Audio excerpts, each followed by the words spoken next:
कभी जीवन में निराशा भी होगी, कभी आपकी बहुत खुशी होगी, है ना। ये चलता रहेगा लाइफ के अंदर।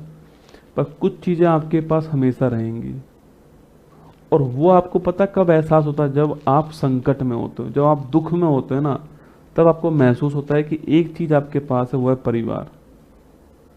आप खुश हो सकता है कोई आपके पास भी ना आए, अलग अलग घूम रहे हो सब। जिस दिन आप परेशानी में होंगे, तो एक चीज़ सबसे पहले आती है, वो है परिवार। मैं आपको एक घटना बताता हूँ, 2 मिनट की घटना है, फिर मैं जाऊँगा। उस हॉस्पिटल में एक बच्ची थी, है ना, मतलब हम तो एडमिट हैं, तो हॉस्पिटल में एक बच्ची थी, वो वहाँ पर काम करती है। अब मैं बैठा हुआ था और मेरी सिस्टर भी बैठी हुई थी। तो वो मेरी सिस्टर से आके पूछती है कि ये जो बगल, जब मैं चला गया बाहर रूम से, तो ये कुमार गौरव सर हैं क्या जो बगल में बैठे हुए थे। तो मेरी सिस्टर ने मजाक करने के लिए बोल दिया, कौन कुमार गौरव सर, मैं तो नहीं जानती हूँ। तो फिर वो उनको समझा रही है कि नहीं, बहुत अच्छा पढ़ाते हैं और ये उनकी तरह लगते हैं। तो फिर मेरी सिस्टर ने कहा कि हाँ वही है और मैं उनकी बहन हूँ।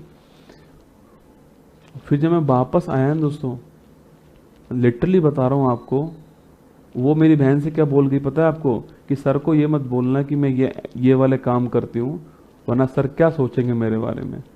जब वो वापस आई, मैं वहीं था, उसने मेरे पैर छुए, मुझे प्रणाम किया। तो मैंने उसको कहा मुझे बहुत प्राउड है तेरे ऊपर कि तू अपना खर्चा और अपने घर का खर्चा खुद उठाती है, और तू तैयारी भी कर रही है। वो तैयारी भी कर रही थी और अपनी फैमिली का खर्चा भी उठा रही थी, खुद का खर्चा भी उठा रही थी वहाँ पर रह के। और 2 शिफ्ट में काम करती है, सुबह भी काम करती है, हॉस्पिटल में शिफ्ट होती हैं, 2 शिफ्ट में काम करती है, रात को वहीं सोती है हॉस्पिटल में ही। सुबह भी काम करती है और शाम को भी काम करती है। 2 शिफ्ट में काम कर रही थी, और वो अपने पैसों से बुके लेकर आई मेरे लिए। अब वो कम से कम 100-200 रुपये का बुके होगा। अब मेरा दिल तो बहुत दुख रहा था कि यार इसके, पर उसकी, होता ना, उसका मन इतना था मुझे देने का, तो फिर मैंने वो ले लिया था बुके उससे।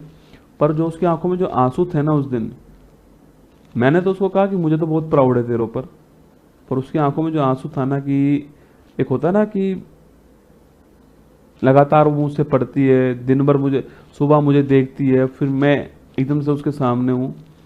तो ये जो बॉन्ड है ना, ये परिवार का बॉन्ड था जो मुझे महसूस हुआ। आपके सामने क्यों खड़ा हूँ यहाँ पर, बाकी उत्कर्ष भी मुझसे कुछ नहीं कहने वाला। अगर मैं 5 दिन की छुट्टी कर दूँ, आप भी मुझे कुछ नहीं कहोगे, समस्या ऐसी है, परिस्थिति ऐसी है।